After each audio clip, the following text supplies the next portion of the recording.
So hello guys, welcome back to my channel. So guys, I am Nancy Adam. Today is a day 12 of free English course. So guys, जो आज का हमारा topic है बहुत interesting होने वाला है. उससे पहले हम एक बार ये जान लेते हैं कि हमको सेंटेंस क्यों सीखने हैं. तो मतलब बहुत लोग होते हैं, फिर स्पेशली मैं खुद से इंग्लिश सीख रही हूँ और आपको भी अपने साथ सिखा रही हूँ, अपनी जर्नी के साथ जोड़ रही हूँ. तो उसमें क्या होता है ना, मेरे को भी लगता है यार मैं किससे बात करूँगी तो मैं कैसे बोलूँगी, मैं हिंदी से इंग्लिश में कैसे कन्वर्ट करूँ. सो गाइज, ऐसे हिंदी से इंग्लिश में आप कभी भी इंग्लिश कन्वर्ट कर ही नहीं सकते. और अगर आप इससे बात कर रहे हो, बैक ऑफ द माइंड आपकी कभी भी वो सेंटेंस बन तो नहीं रहा होता. तो इसलिए आपको कुछ सेंटेंस जो होते हैं ऐसे, जो आपको याद करने पड़ते हैं, या फिर ऐसे सेंटेंस या फिर ऐसे कुछ फ्रेजेस होते हैं, कुछ क्लोजेस होते हैं जो आपको याद करने पड़ते हैं. या फिर आपको वो क्या होता है ना, मतलब वो सिर्फ उसी फॉर्मेट में लेके आ सकते हैं, उसका आप कैसे नहीं लिख सकते. वैसे कुछ सेंटेंस होता है जिसको आप याद कर लोगे या फिर आप बस सुन लेते हो, समझ लेते हो, तो आपको आपकी जो डेली लाइफ की जो इंग्लिश है या फिर जो आप इंग्लिश स्पीकिंग करते हो डेली लाइफ में, बहुत ईजी हो जाती है. वैसे मैं यहाँ पर कम से कम आपके 20 से 30 सेंटेंसेस लाई हूँ. उसका पार्ट 1 पहले अपलोड हो चुका है. मे बी अगर नहीं हुआ तो पार्ट 1 उसके समझो, वैसे तो पार्ट 1 अपलोड हो चुका है.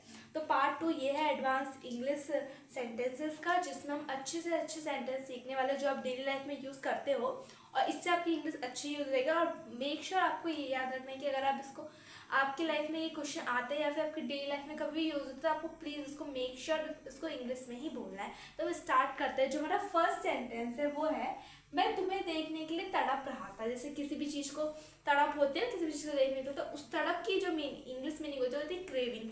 आपको खाने की क्रेविंग हो रही है, फिर किसी भी चीज़ की क्रेविंग होती है, आप इसको बोल सकते हैं. तड़प हो रही है तो आप क्रेविंग बोल सकते हो. जैसे बोल के I was craving to see you. I was craving to see you, मैं तुम्हें देखने के लिए तड़प रहा था. सेकेंड है, ये मकान किराए के लिए खाली है. जैसे मैंने बोला कि यार ये मकान जो मेरा ना वो किराए के लिए खाली है, तो बोलोगे this house is too late. तो टू लेट का मतलब होता है कि किराए के लिए खाली.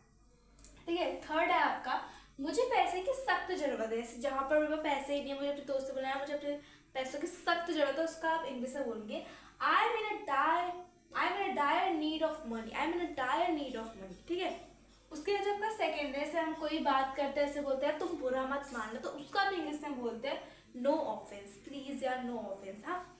उसके जैसे आपका नेक्स्ट है सेंटेंस है उसे किसके साथ भेजा गया. उसको तुमने किसके साथ भेजा गया, तो उसका आप इंग्लिश में बोलोगे whom was he sent him. whom was he sent with. ठीक है. sent with. whom was he sent with.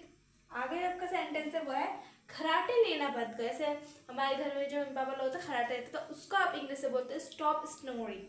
Stop snoring. हाँ ओके. स्नोरिंग, क्योंकि जो खराटे लेने की मीनिंग होती है स्नोरिंग होती है, स्नोर होती है. वैसे पर हम यहाँ पर एज अ क्रिया के लिए एज अ वर्ब के यूज कर रहे थे, स्नोरिंग बोलेंगे. ठीक है. हमारा जो आगे सेंटेंस है, हम कहीं पे गए, मैंने कहीं अनजान जगह पे थी, मैंने रास्ता दिखाओ, तो उसका आप इंग्लिश से बोलते हैं lead the way. Lead the way. उसके बाद है, जिसमें आप कभी हम बहुत ज़्यादा दानी हो जाते हैं, तो लोगों से बोलते हो आपसे इससे मुझे यार मैं ले लूँ, हाँ सारा ले लो, तो आप इसको इंग्लिश से बोलोगे take it all. Take it all. अब आगे चलते हैं. आगे है जिसमें मैंने बोला मेरे पास बैठो, तो आप इसको इंग्लिश से बोलते हैं sit by me. Sit by me. आगे मैंने बोला कितने बज रहे हैं, तो आप इसको इंग्लिश में बोलोगे what time is it. What time is it. What time is it. आगे है जिसमें मैंने बोला तुम्हारी आवाज़ कट रही है. हम कोई कॉल में होते हो ना, तुम्हारी आवाज़ में कट रही, तो आप बोलोगे your voice is breaking up.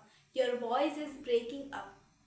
जैसे मैंने बोला मुझे अपना मोबाइल चार्ज करना है. ठीक है. तो बोलोगे I need to charge my mobile. I need to charge my mobile. ये तो दिन में मैं 100 बार बोलती हूँ कि मैं बहुत लेस इंसान हूँ, पूरी लेस इंसान हूँ.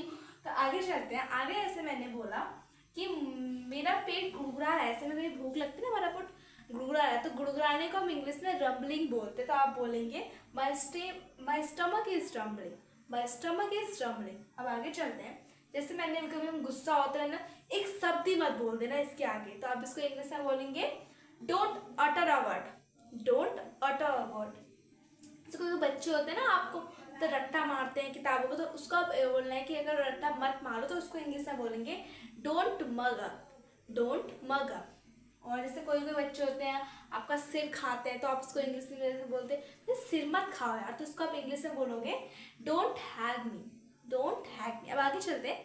तो इस आगे ऐसे मेरी मम्मी लोग के सामने बोलती मम्मी यार मुझे ये नहीं खाना, मुझे वो नहीं पहनना, तो मैं कहती मेरे सामने नखरे मत दिखाओ, तो उसका आप इंग्लिश में बोलेंगे don't don't show me your tantrums, don't show me your tantrums. ठीक है, आगे चलते हैं। आगे मैंने बोला कि अपनी जुबान पर काबू रखो। जैसे कोई जो बच्चे थे बहुत बोलते हैं फिर उड़ा चढ़ा के, तो आपको अपनी जुबान पर काबू रखो, तो आप इसको इंग्लिश में बोलेंगे कंट्रोल या फिर hold your tongue, control your tongue या फिर होल्ड योर टंग। ठीक है, अब आगे चलते हैं। आगे मैंने बोला यार मुझे थोड़ी बेचैनी ऐसी हो रही, तो मैं बोलूंगी I am feeling restless, I am feeling restless. अब आगे चलते हैं। मैंने बोला उससे पंगा मत लेना बेटा, तो उसका आप इंग्लिश में बोलोगे डोंट मेस विथ मी या फिर डोंट मेस विथ हिम या फिर हर। ठीक है, अब आगे चलते हैं।